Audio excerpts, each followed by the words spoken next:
And I'm very, very happy to be part of this team. I will first of all say a big thank you to mayors, our able mayors.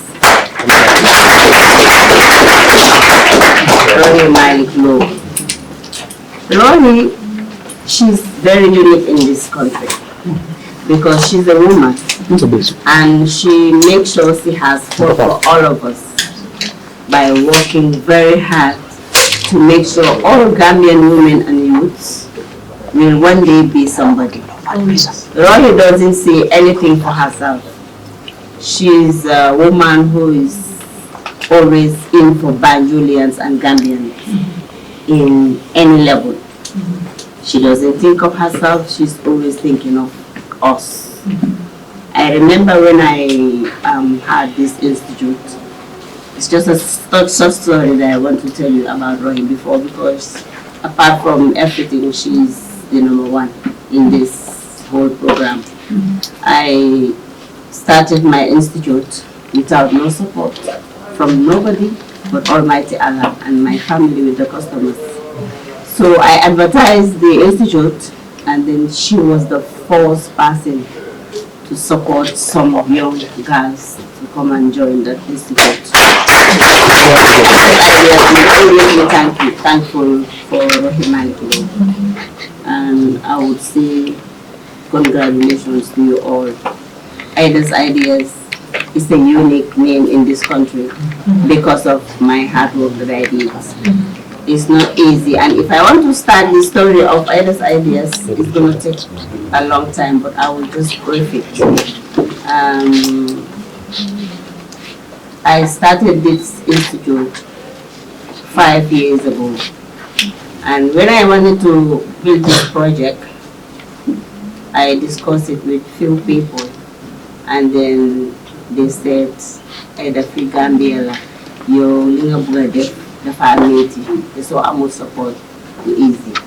The reason why I'm starting with this story is that we are motivating all of you, and this will help so many young Gambians, because I want you to know that we Gambians, we are the best in Africa, but our main problem is, sorry to say, we don't believe in ourselves. We always try to put one another down. My success is bravery. I always want to make sure I do something that nobody does with the support of Allah. So Gambians, we should try and start thinking of big things. This institute started, I always travel. I am lucky to represent Gambia in so many trade fairs, fashion shows outside the Gambia. But anytime I attend, we are always behind. So I attended a fashion show in Nigeria with 50 designers. When I went to the show, the rehearsal day, I went with my suitcase.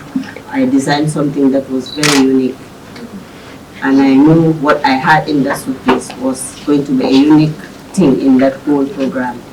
But when I sat at the hall, every country went with their whole team. They were all with full activities. I was just sitting down at one corner. Then there was a moment I said, hey, Mama, dig it fit. I don't think I can do anything here special. But I knew what I designed. So the show was on. The next day was the whole program. People were coming. Each country came with a team like 10 people. Some designer will come like 5. I was alone with Auntie Chan at one corner.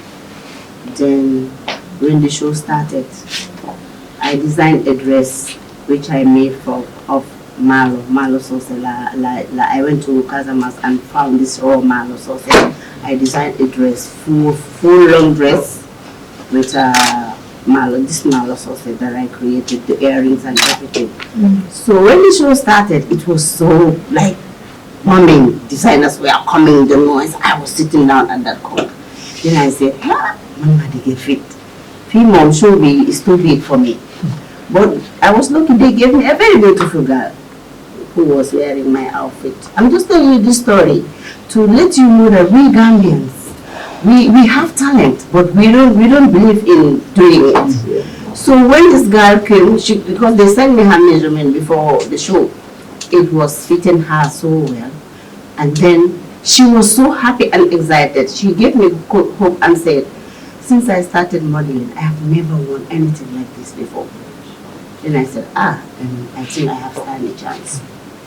When they announced my name, I descend from Smiling Coast of Gambia.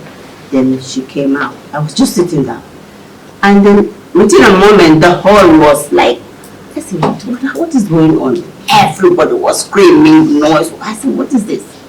Then she did her catwalk, and then within a minute, the owner of the whole program asked for the mic.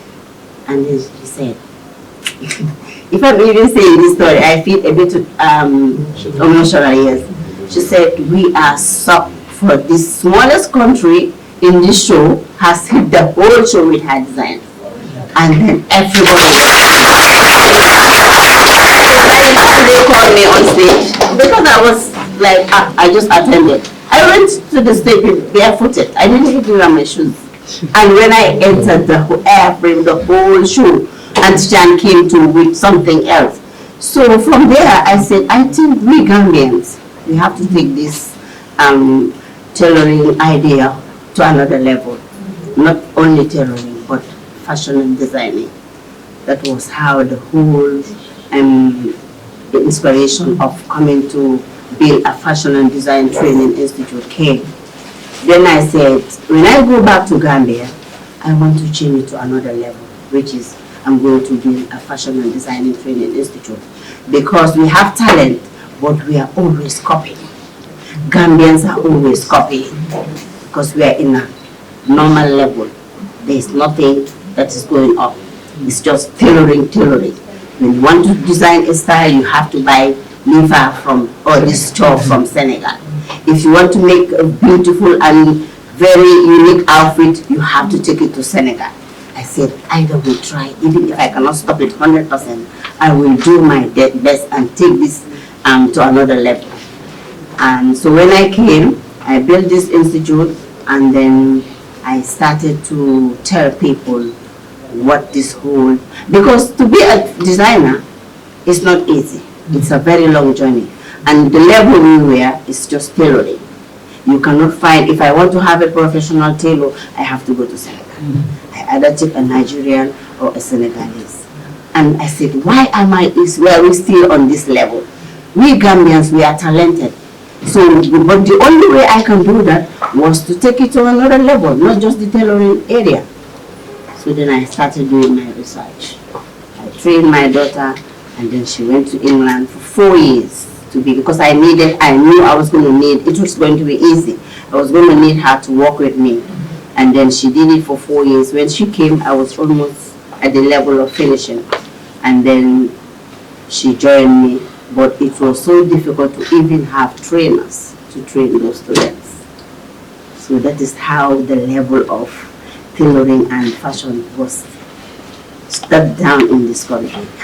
It took me 6 months to advertise to have a trainer. I couldn't.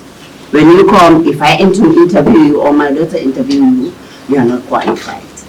I had to go to Nigeria. I had to go to Ghana to employ trainers from there, and then I have to lodge them and pay them for a money. So this is why I decided to make this institute a very serious one. Even the curriculum for fashion and designing, there was none in this country. When I went to NACA, they said they don't have it. I had to pay for my daughter again to go back to England to create that curriculum. But today I'm proud to say that I am the first to create a curriculum of fashion and design.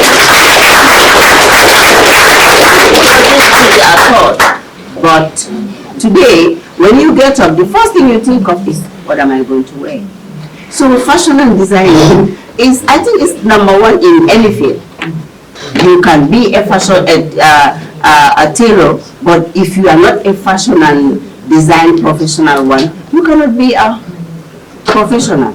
So it's very, very important. Sometimes I have students who come to my shop because I was voluntarily helping young Gambians. I have trained so many young Gambians free of charge before I started this thing.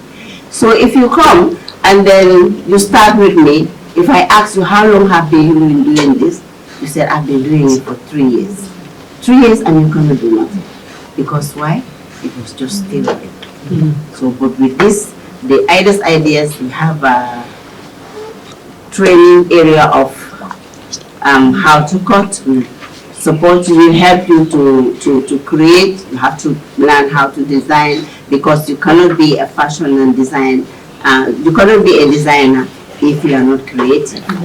Yes, so we have that area. We'll help you to create. We'll help you to cut. We help you to align materials, because if you want to be a professional designer, you have to know how to align your material before doing anything. So you students, you ladies, you are very lucky and gentlemen to be chosen to do skills, because and they are paying free, the whole program for you free of charge. So you have to take it very seriously, and the time is not that long. It's 6 months. Excellent. So 6 months, you have to be very serious. I have seen some of you who came late. Imagine the first day of this program, you are coming late. That is very, very discouraging. So you are lucky to be part of us here. So try and take the opportunity to make sure you don't miss any day, because any day you miss, you're dropping. So make sure you come every day and take this opportunity. Like this gentleman said, the richest woman in Nigeria is a fashion and is a designer. So make sure you take seriously this program and take the opportunity and graduate with flying colors. We will try our level best to make sure you are successful, and within this short time we'll give you extra hours so that you people can achieve your goals. So take it very seriously, and I thank the whole team, Deputy Mayor. I said to you guys are wonderful. You are true Gambians, because this is what I call Gambians. Some people sometimes, when these things come to their way, they take it abroad. And we will have people like us who can do even better than what other people are doing. So we should try and believe in ourselves, Gambians. We support each other, work together, to make Gambia better. Because if we don't work together and put our hearts together, then we cannot achieve our goals, and this country will just stay where it is. But when it comes to fashion and designing, I will not stop here. I will work very hard to the level of university. Thank you very much. I work for the Gambia Chamber of Commerce and Industry, GCCI, as a business development manager, and I want to thank the organizers of this event, Madam Coordinator REFELA, the Deputy Mayor, for inviting me, or inviting GCCI per se, because I'm representing the Chamber, to be part of this dialogue to talk to you about the team, about entrepreneurship and so forth, and thank you. And my colleagues, well, I know both in the high table, we work within the same ecosystem, so we are family anyway, so I know all of them. So but just before I just go through the GCCI on what we do, how maybe you can benefit, or what we're doing in terms of youth engagement, I just want to try to just link what the team is youth volunteerism. I'm sure maybe you've had training before now on what this youth volunteerism is all about. But there's a strong link between volunteerism, the skills, and entrepreneurship. And a volunteerism, why simple philosophy and comparis or anything. Yang kau ada frek, nak pelangnya, walau kau tidak dimulai So when I just make you very sawat. Hanga, see if you volunteer, I want to feel amudara. Hanga, so then you're going to or Burada Burmene. But with everything, I'm forward at it. Not you begin, you want to tell them. For instance, Madam C. Auntie Ida, who are Ida, Mubra Jangal, why Buma Fega.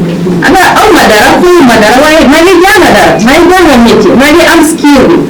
You volunteer, you're going to get the skills that you need to move ahead in life. Be it problem-solving skill, be it communication skill, digital literacy skill, financial skill, you name it. Because you are engaging with different people, you are engaging with the community as well. So people like skills, you very. More skills you know, on the other hand, more like to do something. Because by engaging in that volunteering work, you have to identify a problem that's already happening. The entrepreneurship is about what? About problem solving. There is problem somewhere, and you try to solve it. That's about entrepreneurship. You try to solve a problem, but of course with risks and other things. So that's what I just wanted before start. And what the previous speaker says about, especially the first one about us being in office jobs, it's not a fancy thing. Man, you buy personally, you don't get banks, why buy men banks? You banks their own business, and they're successful. Many mention about something like many Standard Bank, GT Bank, when we answer own business, no one really I mean, one know what's happening. So, encourage that. It's not about office job, white collar job, ambition for exactly. Stick to and inshallah, so just to go to this is Gambia Chamber of Commerce and Industry. You know they just create Gambia International. I believe they need Hamilton trade.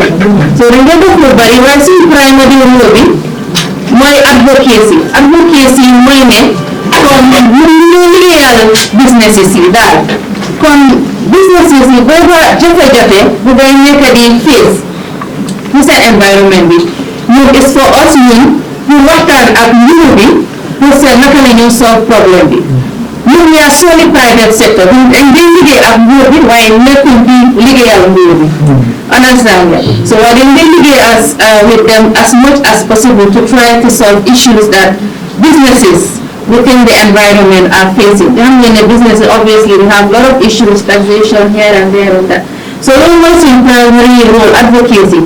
Well, I guess for this purpose of this session, we just zoom into definitely in the past day, we will continue that when it comes to youth, engaging youths and so forth and so on. I want to also start by saying that we are not just a chamber of commerce, we are also an employers organization. So the chamber of commerce, that's different at same employers organization. So we are lucky to have both. We started, BCCI was from 1967, between tiny Batos. So Batos Chamber, at employers organization in Banjul, together to form BCCI. So obviously with this employers organization, we really do a lot with the ministry, especially when it comes to jobs, and so forth. We work with the Tibet institution, technical vocational education and training institution. So obviously from time to time, ministry then they organize they come job fair, they collaborate. So when they have a job fair, they invite new businesses because it's a membership organization. Businesses then they fight for maker syndrome. So by being under us, then they benefit a lot. Then they invite some business to participate in job fair, to work and now you say guided in terms of getting the skills, internship opportunities that you know. I started Chamber 10 years ago. Why and I was just giving a job. I'm a internship. And most of us at the chamber internship pass by them what you know. So I was an intern for some months, but I'm not fully employed. So I started somewhere. I was working with other institutions, and even from the UTG, my daughter, UTGB, I was part of a Commerce executive as a treasurer. e-commerce we will not pay any salary. Why I just wanted to do it because the man really that might gain experience he might solar on later in life. So in terms of lead at BCCI, I just want to start with the simplest of this, something or a schools outreach program. Making the businesses here regularly there.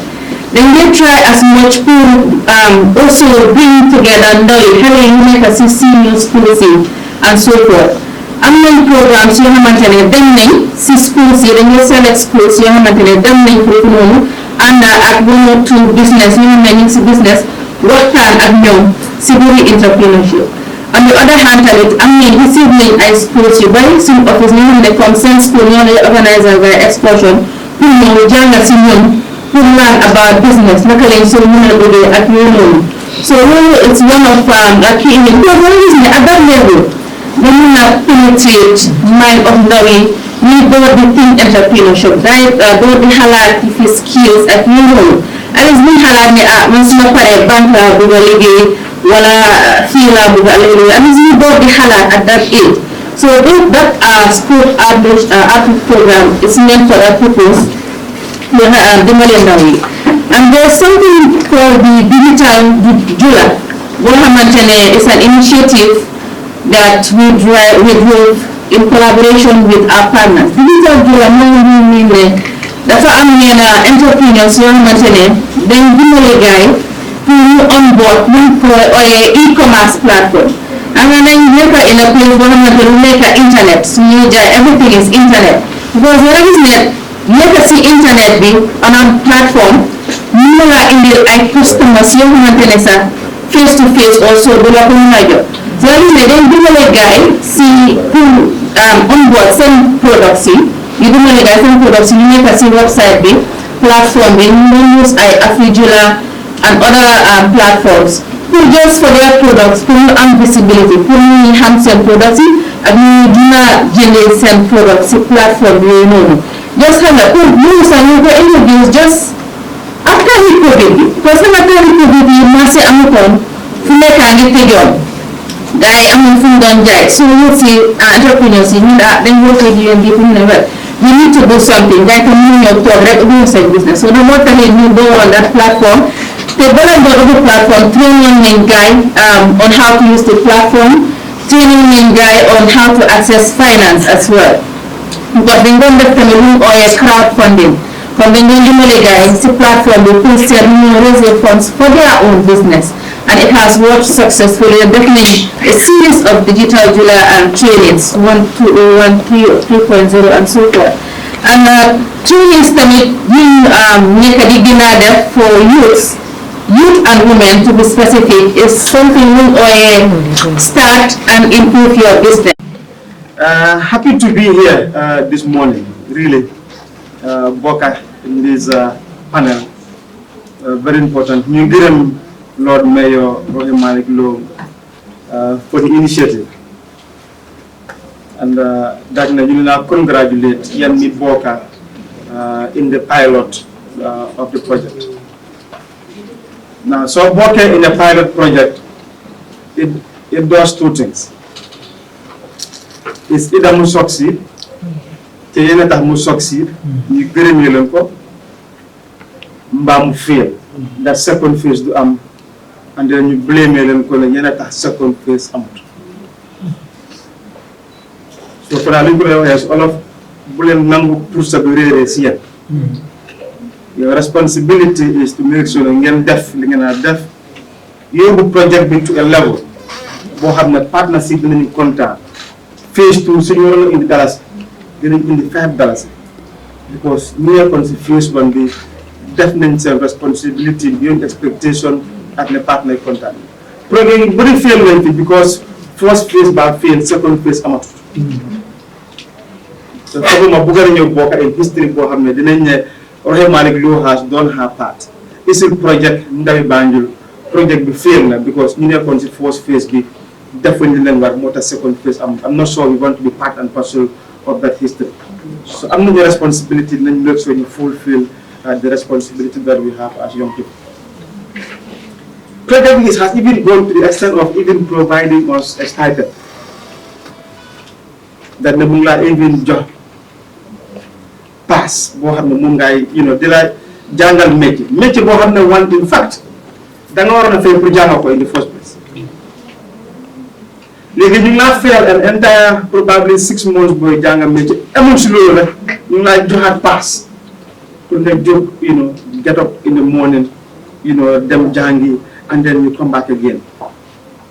I think too much is being given to us, and I think we really need to definitely give back. So then fail some probably a 6 months tailoring course or whatsoever it might be. Maybe minimum, Auntie can correct me, minimum is a 10,000 or even way more than that. But here you are, it's given to you free of charge. Now, why is government really focusing on skills? Any country, take about how government is the primary employer. That is, government more employer. Private sector should be the primary employer in any country. That is, entrepreneurs, employers, and buying employee, they should always be the primary. What we have in this country is that majority of new either directly in the civil service or in the public service. Now, this is the dynamic is really what government wants to really change. That is, we continue to make sure that employment.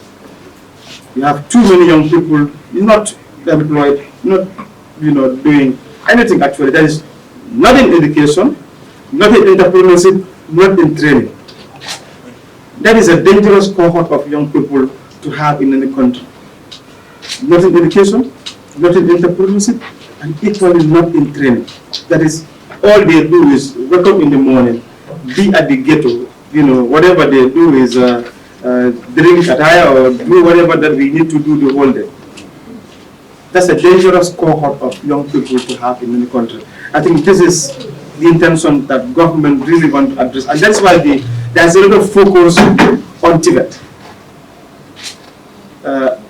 Right now, Deputy Director from GTTI, government will transform GTTI into a whole University of Science and Technology. Higher education among the schools in Damban and Kanila, they can use it less. Successfully, these schools are back on in Damban and in Kanila, and they are training young people on skills. Songhai in Chamen is training young people on agriculture. And we know how much agriculture can contribute to the development settlement of this country. Gambia College successfully launched a school, in Bassett, a teacher training college, right in Bassett. So all of these are investments from the government for the put them so down, young and métier. Again, the employees and beyond that employee in down, at least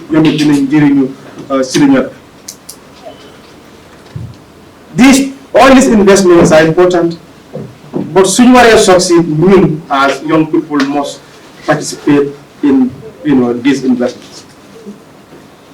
This country used to have this mindset that nature is not for us, white rahasu, whatever name they called it. A lot of us were really not interested in getting into schools. Sometimes I think this mindset is gradually changing. We are having so many of our young people really getting into schools, having the needed skills in this country, and they are also working. And the one of the people is struggle to even have trainers. You have to pay for the child to go to London and be schooled and coming back and providing training. But even struggle to even have qualified trainers to be training our own young people. I think these are things will happen in the long run. Government is working hard to ensure we are really able to address so many of these problems that we are having. A general advice to all of us as young people, especially when we are going into apprenticeship, either a master craftsman who have no more train, within this period, is to be serious with what we do. The issue of time was raised. You are supposed to report to work at 9 o'clock and close at 4 o'clock. You want to be reporting to work at 10 o'clock and exactly want to go home at 4 o'clock. One part of job that amazes me in this country, people can comfortably come to work late, but they want to go home 4 o'clock on the dot. You want to go to work at 10 o'clock.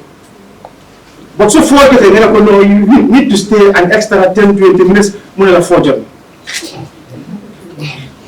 Why am I actually 10 o'clock again?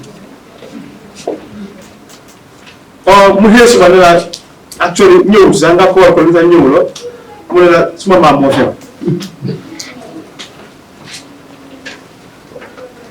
Some of my favorite is why you're not going to work. And in fact, even have the courtesy to even call the boss to say, I'm not coming to work because of this and that. Or small or whatsoever that we have. That is the reason simply why I am not coming to report to work. Sadly, we expect the boss to actually even understand. If the boss complains, it's like, she has no emotions, no personal. We expect that the boss should understand. It's more favor or small. We expect the boss to really understand that this dynamics that she must understand on that day. What am I against? How do you expect to continue learning if you continue having these attitudes day in and day out? If you are supposed to go to work 5-7 days of the week, you end up going to work 3-4 days of the week. And you expect that after 6 months you are qualified or you are qualified auto mechanic or whatsoever. It's not possible. You can't.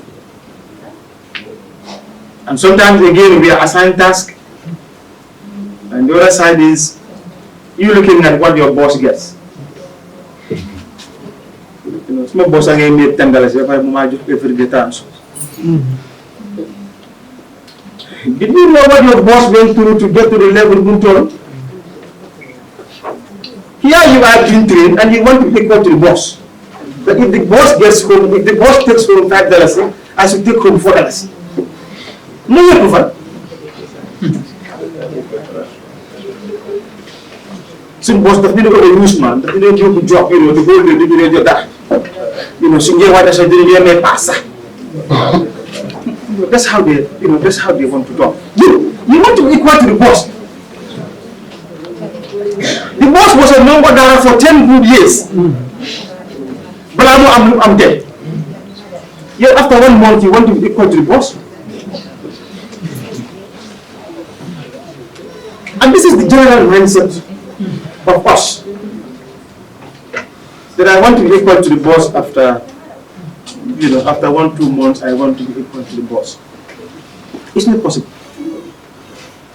Lord John will be like no. We will need to sit down into the classroom and learn and learn and learn. Niki jangale métier after 1 year mu foog ne mokal na mu dem. And these are the dangerous ones. You give them a job to do and you are shocked what they give you back. I had a few tailors that did work for me. Immediately I opened it. And these are the type that after 1 year, fuck na moon and then down. Because fuck na boss of $10, moon $10, they want $10 in our hand. Let them best about and then start your own thing. You know, do that. You will fail. So then I never can, and then you can't. So you will need to agree to be under that boss and learn and learn. That can't be like that. You go open up your door. You talk and then you move on. You go to your door. And that boss is happy to continue supporting you. So you say no, this is how you should do it. Or you can easily go back to that boss. The boss did not contract bidder, right? They get it right? And the boss is happy to guide you through that will do it this way, that way, or in fact, and then they support you. The boss is happily able to do that. To support you move up the ladder to the next level to an extent that the boss is happy to say no boss is happy to say Mako Jangal when you keep producing cabbage. In fact, the boss will be like, but every teacher is proud to say that diw man maa ko jàngal ba tey fu mu nekk. That's all the teacher has. Malik yow maa ko jàngal. That is the teacher's pride.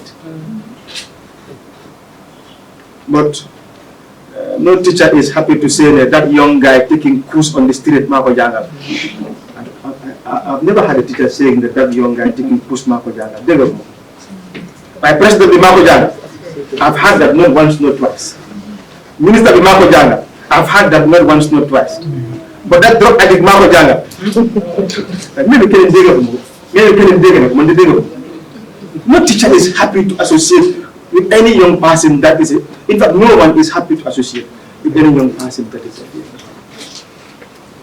So young that are given the opportunity, please, make best use of the opportunity that you are given. Beyond your hard skills, a few things are important. Resilience. One other problem that we have, we want to be successful after 2 years. Ask Auntie how long it took her to be where she is today. 5 years. 5 years. We want to be successful after 2 years. In fact, after 6 months, we want to be successful. No, that's not the way it goes. Dangara. One step after the other. You go back to crawling again. One step, two, you are standing. You get back, you fall and get back to crawling. Up to the time you are able to stand on your 2 feet. Now, all these failures, what they do is, they prepare you to be a better person. Because these are learning. They are learning curves. Every failure for you is a learning curve. Every failure for you is a learning curve. So it's actually not failure, it's a learning curve for you. It's preparing you to be a better person. That's all what it's actually doing for you. Why not doing a failure and not doing them? You jump into another thing. You start failing and not doing them, and then you keep jumping. You see young people that have kept jumping from one to another. Because they may be under Halis, right? But it's actually not your passion. You only have people saying Halis and Panadu. After a month or 2 you realize you can, and then there's people start saying, okay, Platter, I'm not Halis. You jump into Platter. Because people say Platter, I'm not Halis. Is it your passion? No. After 2 months you realize you cannot, okay, Masong, I'm not Halis, you jump into Masong. Legi Masong is $600 per day. You jump into Masong. Those are the ones who never fence which start from Banjul and ends up, at the bridge. From 100 meters, even when the fence to you start 100 meters away. Then they have this fence is not even straight. So someone that cannot be a straight fence, I don't expect the person to do actually this kind of thing. No, you can't. So know what you want and be resilient. Continue doing what you are doing until you are qualified to be where you are. The next thing is your character as a skills person. You don't want to be the tailor that when you want to munanya the why. The Bahamas. Munanya the why so go to head in photo 1 month I just say no. Your character is what sells you. Munanya the why. It does not help anyone with skills. It doesn't help anyone that is doing any job. Your character, beyond being able to do your job, your character takes you and sends you to the next level. We've had anti-IDAS, anti-Chankans and whatsoever. These are names that I don't know. But I've had people mention their names over and over and over again. And I don't even know them. But people kept mentioning their names, the good job, the good deeds that they have done in terms of delivering, when they will deliver. You give someone a job and it's like, okay, every day is a new story that they will give you before you even get your product back. And when you get the product back, it's not actually what you even want. So beyond your skill, there are natural traits that you have that also sell you beyond, the skill that you have. Your resilience, your character, they speak highly of you. And please make sure that when you are given a job to do, please deliver to the utmost of your capacity. One thing it was also mentioned that is, be unique. adding value every day to what you do. When Apple does iPhone 15, the very day they produce it, iPhone 15 expires. They're thinking of 16. When Samsung does the 22 Ultra, the very day they produce and it's in the market is what expired. They're thinking of the next thing. Because the human being is always waiting for the next thing. So you need to understand the mindset of the people. If you don't understand people's mindset, it will be very, very difficult to sell to them. So you need to understand their mindset. And your entrepreneurial skills are quite important. You have been told your bookkeeping skills, your ability to sell. You'll be surprised that people, in fact, including you have bought things that you don't even need actually. But didn't know because of jacket. Or actually it's not all. But the guy came and then quite open, quite disciplined, and the person's selling point was so unique. You actually bought the thing, but you don't actually need it. Probably what you did after getting home, you gave it away. So you did not buy the product, but the person that was selling the product was so impressive that you ended up buying something that actually didn't even need. So someone talked about our natural tendency of the Gambian never destroy. These are tendencies that we really need to have do away with. Irani brothers, they have very good selling points.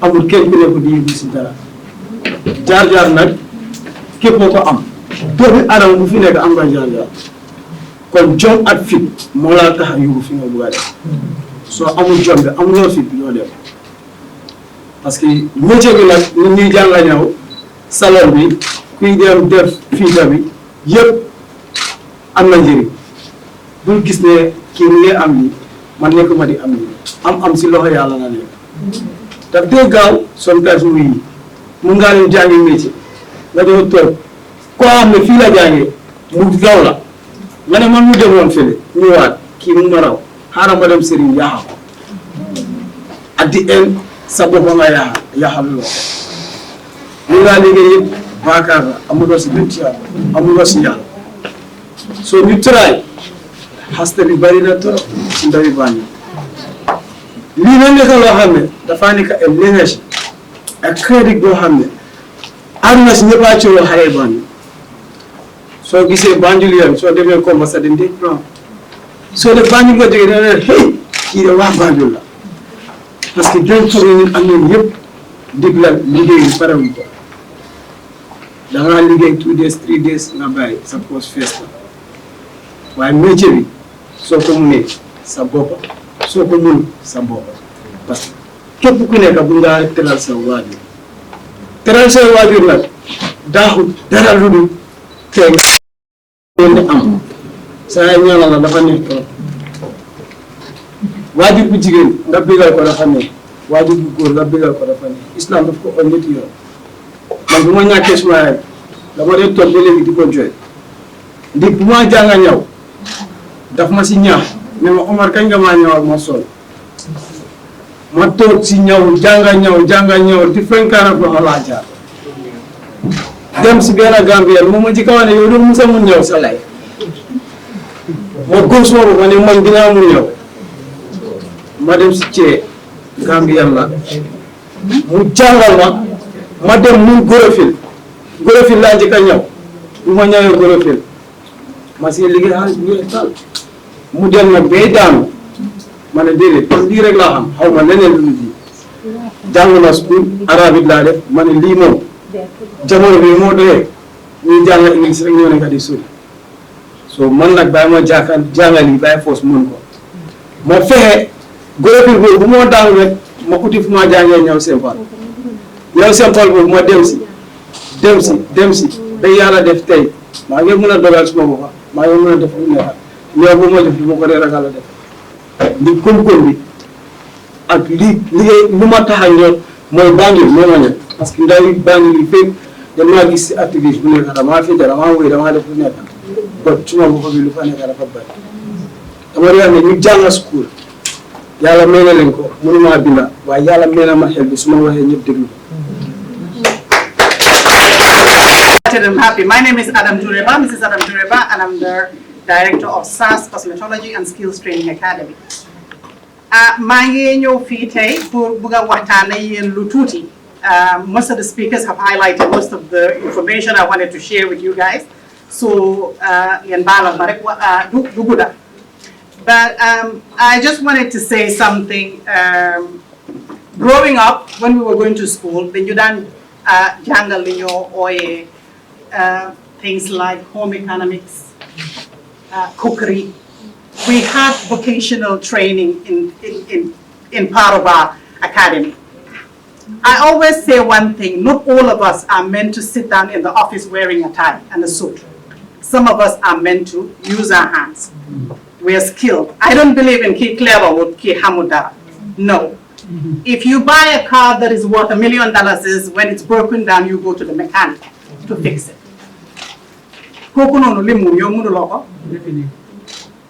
Not so. But growing up, when you go to school, bo amé ben exam bo def sa wala test, nga fail, nga indi report bi, the first thing that your parents tell you is, yo mom so gorgorlu rek, fita nga neki. Yeah. The mindset. What does that mean? If nepita do dara, that's it. So growing up, li ñu gëm lo won rek moy ne hairdresser bi. Moy ko stupid ki. Moy ko excuse my language. Moy ki nga xamne xelam neexul warata mu motax mu wara nek hairdresser. And I'm going to tell you a very short story and then I'll end it there. I was studying in the UK. I went to college and university and everything, did what I had to do. While I was at work in 2001, I got made redundant. Mangi bir suma dom bu jigen, my second child. Biñ ma make redundant, I could not find work. Munuma am liggéey. Suma dom bangi tuti, I could not go to do full-time work. So I was only looking for part-time work. Pour ma mëna topato suma xalé yi ba paré mëna liggéey. It got so tough pour face my bills is sax wa hard. Yeah, and people can attest, those of you who are in Europe, every day they send you reminder bills, envelope yi di ñëw. Dama daan ragal sax pour ubbi suma letterbox bi because of letters coming in demanding for payment. Fuma dem pour ut liggéey. It was hard because I wanted part-time work and they were all looking for full-time employees. So when I got my redundancy payment check, I sat down, Watana Sumajika, Manako, you know what, I think I want to open up a business here. What am I business doing? What Manako hairdressing? What am I hairdressing? You no fools. Well, you can't even play here, so how are you going to do this hairdressing? Manako, everything starts from somewhere. But because Numagisi affair bididemni, Mansumade Fudara, there's gonna be crisis. Okay? So when that check came through, I went to the high streets of Welling. Timadikon is Sirkap and Welling. Amuton hairdresser. Pundit Kunyu. Mandamadan travel all the way to Lewisham to do my hair. So man, this area that I live in, I'm the room for mid Ubafi, a black Afro-Caribbean hair salon. So what did I do? I opened the shop. The shop was huge. So I was able to have two sections, a salon and an area for cosmetics, hair pieces and stuff like that. So I was like, okay, man munna concentrate di jay bagasi, then ma ut ñuma ligéyal ñom ñu nekk ci salon bi because I can't do hair. And that's exactly what I did. My husband and his friends, not him per se, but his friends were actually making mockery of me. Oh, from city girl to hairdresser. That was the word they were using. And they were actually giggling and laughing about it. You know, city pursue hairdressing. And then I was like, whatever, I'll just go ahead and do that. I traveled to Gambia. I got people, 3 young Gambians who were very talented, Munkawal, Manesmai, I'm taking them. We went. I opened the salon, they were working, and they were doing a fantastic job. They were doing a good job, and few months, not years, few months down the line, they done queue salon bi tubabi, they done run pour letu, wala put pek, did a hair extensions. Fast forward, few years down the line, my husband lost his job. Okay? Now from that salon, we were able to pay my mortgage and his mortgage at the same time from the proceeds of that salon. Yeah. From the proceeds of that salon. And then later on, you have people coming to work for you. It felt really good. Yeah. It felt good. Lima wahni Aisatu hamna sitara because she has worked for me in UK. I've had like Sumadan employed a man Gambian lab because I was touting in UK for Gambians because I wanted my people to be in my shop and take ownership of what I do. And I did that in years, and I said to myself, I want to do the same thing in Gambia. So in 2008, that's when SARS was born. It's 16 years since I opened SARS in Fajara. And the Skills Center started in April 2014, which is 10 years this year. And I say the youth, sometimes people say, "Ni pare bunyo ligay did it. Ni pare bunyo put major." There are youths that want the major. They just haven't been given the opportunity. Once they're given the opportunity, you see a lot. So, I'm sure that she has so much application lying down. Scholarship. There's only that much scholarship we can give for sustainability of our businesses. We have rent to pay, the overheads. So, yen am opportunity betay, ngeen am ñu len sponsor pour ngeen def li. One thing I would say is take the opportunity. So if you know that you're not going to do it, give the opportunity to someone else. Do not waste it. Yeah? And I tell you one thing. Once you're qualified for the training, before you are certified, NACA will do a checklist. And one of the checklists that is very important is the attendance. If you do not acquire 80% attendance, you will not get a certificate. I just want that to be very clear. Mechanic, tailoring, hairdressing, all across the board. So you have to make sure that you are there for the 80% attendance. Secondly, lateness is not an excuse. When you the American embassy at 5 o'clock, you don't visa. So do not use an excuse of motoring, traffic. No. Be there on time. Take ownership of this project. And like I always say, Gambia, you know, do them why man. I believe in Gambia, you know, them with projects like this. Thank you. First of all, the national coordinator for REFELA, who is no other person but Honorable Madam Aisatu Njai, and also to the Master of Ceremony, Basiru J. I would also like to go through the high table. Mr. Jaju, Araji Jaju, the Executive Director of National Youth Council. Olimatu Dean Sar, the Business Development Manager of GCCI. Maimuna Jahate, Mayamuna Skin and Hair Care. And Dr. Ikoni Izioma, the Deputy Director of the Institute of Innovation and Entrepreneurship, who just left recently. And also Auntie Ida Sen as well, of Ida's Ideas, as well as the Director of SAS, Adam Tulipa. We thank you, first of all, before I get to the participants. I think during your speeches, I have noticed one thing, which is you've all gone through very, interesting journeys in your lives to get to where you are. But it didn't just stop at that, because most of you now have skills training centers, and then you go to forums like this one to make sure that you are not only the successful ones in your field, but you also want to pass on the knowledge. I think at this juncture, that is what the country needs most. You're very selfless individuals, and so proud to say that you're Gambians, and I think all the support that is necessary should be given to you. So many people have been successful in your field, but then they kept to strictly focusing on their businesses. But you, so selfless, want to pass on the knowledge and equally make others, be successful as you. So we're very glad. I know that if the mayoress was standing here on this podium, she would have equally acknowledged, the good things that you are doing. So I'm proud to do that on her behalf. To the participants, I think enough has been said already by those that have previously spoken. This opportunity that you have is a very rare one. In other words, chance began and feeling. I think Bunta it was just limited to few shortlist. But most people applied, the number was greater than this. But like previous speakers have spoken, when I'm this rare opportunity, then will be successful, learn something, learn and families, but as well be ambassadors. Mr. Jaju had said it. Pilot projects very first phase that they are fail.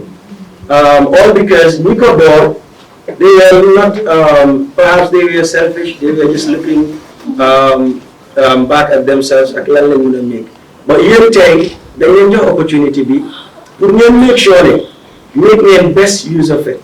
So eventually, the engineering saying real, why do you ubi bunta? So my stand on Nico Jatawa, Nelen Nilendinya, Bahaba, Yengo si chance being ambi. Because in tay, you know what I gina, you know what I janga, you are super thing ubi bunta for. So fee at Banjul City Council, the Youth Councillor just spoke here. Madam Adam Afay is also here, admin assistant, admin officer, also representing the CEO. From now, her worship, the Lord Mayoress of Banjul, previous speakers have said, she's very passionate about women empowerment and youth empowerment. LIMDEF, most people would have seen it as a campaign promise and to stop at just that. But at least promise la bohamne faluna mungo fulfill. This youth volunteerism, I can say one thing is she's very passionate about seeing it being successful. Because Ndawi Banjuli, as most have said before, there is this belief out there, Janga Mechi or Yinga to Sidara Dusunyuni.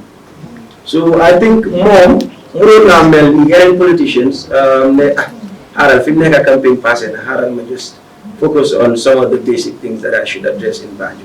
But mom, Blue, the forgotten opportunity being to gain I Ndawi Banjul ñoo xam ne ñooy nekk elect because tey positions in occupy fini in public affairs. I think it's just for a time being.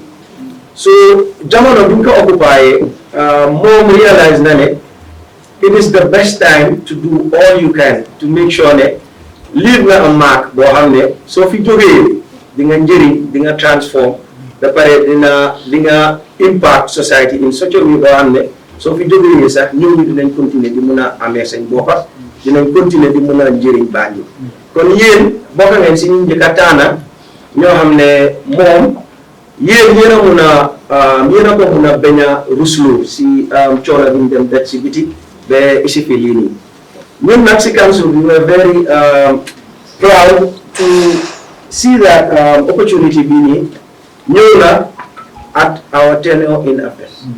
So I'm jàppale ko moom as the head of the institution, as the mayoress of Banjul, and as the president of REFELA, to see to it that no you think like a thing, because every corner in Banjul I can recognize faces from there. In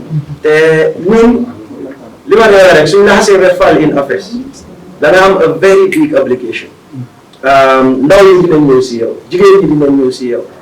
Ñeneen am soxla dinañ ñëw si yow lan nga leen di mën a defal kon opportunity bu mel nii moom as the visionary leader that she is su fekkee ne indi na ko ñun Banjul City Council yëpp dinañ leen si gunge yéen ñi nga xam ne yéen ñi a seen njëkk a njëriñ ngeen njëriñoo si njëriñ si Banjul njëriñ si society and then yéen randu ñeneen ñi ñëw ñoom tamit ñi ñëw njëriñu so that is what we're looking forward to happen in this.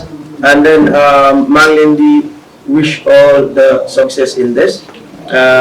Yannaleen Njering Banjul, Njering Niko Defi. Rafaela Tamil, accept team, Madam Aissatou Ndiaye. Ñu leen because Rafaela partner Banjul City Council la. Yàlla naa ko fee wax ne Banjul City Council suñu mandate is very wide. Waaye ku am lu mel ni Rafaela mu ñëw ne man dinaa address sector bii nii. Te dinaa ko def in such a way boo xam ne it is unprecedented. Loolu la Rafaela di def. So Banjul City Council as your partners, maa ngi wax si turi Lord Mayors ak administration bi yëpp dinañ continuer di leen jàppale. Because gis nañ njëriñ bi ngeen di isil ndawi Banjul yi, njëriñ bi ngeen di isil jigéen ñi. So kontaan naa trop pour teew fii once again. And then maa ngi gërëm suñu panelists yi fi jaar yëpp. And Mr. Jali ñu la gërëm tamit di gërëm Basiru si sa presence because he too is mentor to a lot of groups in Banjul. So I think it's good to mention you.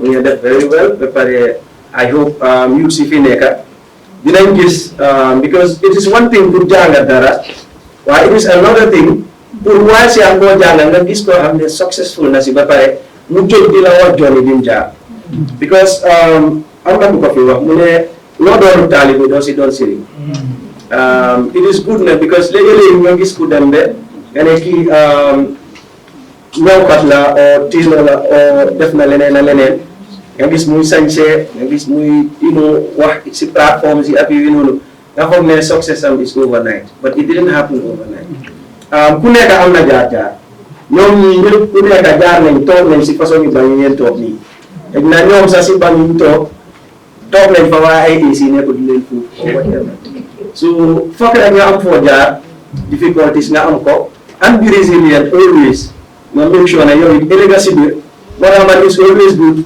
ñi nga xam ne seen success stories yi dem nañ jaar fi ñu jaar ba am ko ñuy génn di wax ak ñi nga xam ne ñu ngi bugg a jaar si yoon bi ñu jaar because if it doesn't happen just like that so baax na ñun ñëpp ñu am mentality boobu noonu si ñun te bugga naa fii ba a few years to come yéen ñu toog si room bi nii yëpp because Gambia we are lacking behind and that's the hard fact in so many fields so yéen ñu ñëpp éene naa leen in a few years to come su fekkee ne ñu put in the resilience liñ leen di advice yëpp déglu ngeen ko opportunity bi mu ngi fi ngeen dem ba nga xam ne ku si nekk di nga successful in various aspects ñi nekk si hairdressers dem nekk ay expert hairdressers ñi nekk tailors ñi nekk mechanics ak yeneen ak yeneen loolu not just ndami maire bi la de but ndami ñun Banjul City Council so loolu lay ñaan ngeen njëriñ society njëriñ Banjul njëriñ Gambia ba pare njëriñ seen family si so with those remarks I would like to say thank you to everyone and then